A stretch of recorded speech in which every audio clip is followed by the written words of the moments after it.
नमस्कार प्रिय श्रोताओं, आज की कहानी स्वर्ग और नरक के बीच की जो कहानी है ये बहुत ही पुरानी कहानी है। जो एक बूढ़ी माँ की कहानी है।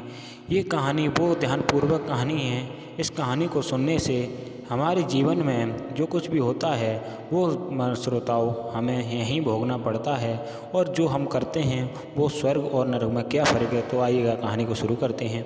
इससे पहले यदि आप हमारे चैनल पर नए हैं तो वीडियो को लाइक और चैनल को सब्सक्राइब करना ना भूलें। तो एक बुजुर्ग औरत मर गई, यमराज लेने आए। औरत ने यमराज से पूछा, आप मुझे स्वर्ग में ले जाएंगे या नरक में। यमराज बोले, दोनों में से कहीं नहीं।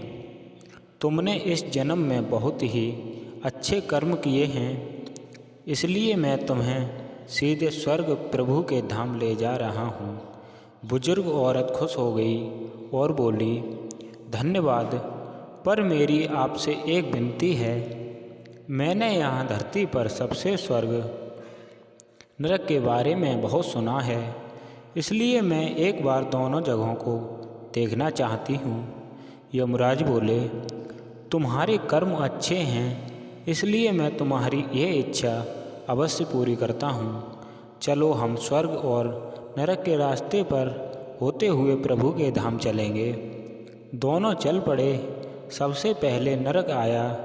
नरक में बुजुर्ग औरत ने ज़ोर ज़ोर से लोगों के रोने की आवाज़ सुनी। वह नरक में सभी लोग दुबले पतले और बीमार दिखाई दे रहे थे। औरत ने एक आदमी से पूछा, यहाँ आप सब लोगों की ऐसी हालत क्यों है। आदमी बोला, तो और कैसी हालत होगी। मरने के बाद जब यहाँ आए हमने एक दिन भी खाना नहीं खाया, भूख से हमारी आत्माएं तड़प रही हैं। बुजुर्ग औरत की नज़र एक विशाल पतीले पर पड़ी, जो लोगों की कद से करीब 100 फीट की ऊंचाई पर था। उस पतीले के ऊपर एक विशाल चम्मच लटका हुआ था। पतीले में से एक बहुत शानदार खुशबू आ रही थी। परंतु बुजुर्ग औरत ने उस आदमी से पूछा, इस पतीले में क्या है। आदमी मायूस होकर बोला, यह पतीला बहुत ही स्वादिष्ट खीर से हर समय भरा रहता है।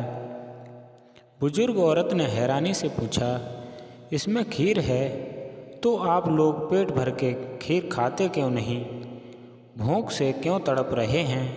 आदमी ने रो रो कर बोलने लगा, कैसे कहें, ये पतीला 100 फीट की ऊंचाई पर है, हमसे कई दुबले पतले नहीं पहुंच सकते। यह सुनकर बुजुर्ग औरत को उन पर तरस आ गया। सोचने लगी, बेचारे खीर का पतीला होते हुए भी भूख से बेहाल हैं, शायद ईश्वर ने इन्हें यही दंड दिया होगा।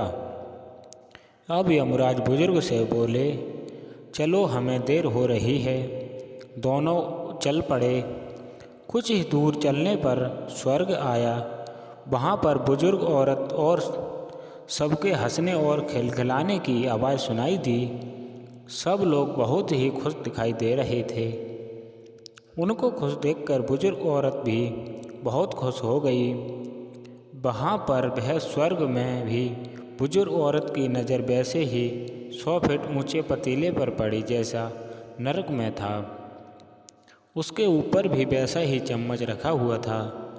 परंतु बुजुर्ग औरत ने वहाँ लोगों से पूछा, इस पतीले में क्या है। स्वर्ग के लोग बोले, इसमें बहुत ही स्वादिष्ट खीर है। और बहुत ही बुजुर्ग औरत हैरान हो गई और उनसे बोली, पर ये पतीला 100 फीट की ऊंचाई पर है, आप लोग तो इस तक पहुँच ही नहीं पाते होंगे। उस हिसाब से तो आप लोगों को खाना मिलता ही नहीं होगा, आप लोग भूख से बेहाल होंगे। पर मुझे तो सब खुश खुश नज़र आ रहे हैं। इनमें से एक व्यक्ति बोला, हम सब लोग तो इसलिए पतीले में से भर भर के खीर खाते हैं। औरत बोली, पर कैसे, पतीला तो बहुत ही ऊंचाई पर है। व्यक्ति बोला, तो क्या हुआ, पतीला ऊंचा है तो यहाँ पर कितने सारे पेड़ हैं, हमने इन पेड़ों की लकड़ी ली उसको काटा और एक विशाल सीढ़ी का निर्माण किया। उस लकड़ी के सीढ़ी के सहारे हम पतीले तक पहुँचते हैं। सब मिलकर खीर आनंद से लेते हैं। बुजुर्ग औरत यमराज की तरफ देखने लगी। यमराज मुस्कुराकर बोले, ईश्वर ने स्वर्ग और नरक मनुष्य के हाथ में ही सौंप रखा है। चाहे तो अपने लिए नरक, चाहे तो अपने लिए स्वर्ग। ईश्वर ने सबको एक समान हालातों में डाला है। उसके लिए उसके सभी बच्चे समान हैं। वह किसी से भेदभाव नहीं करता।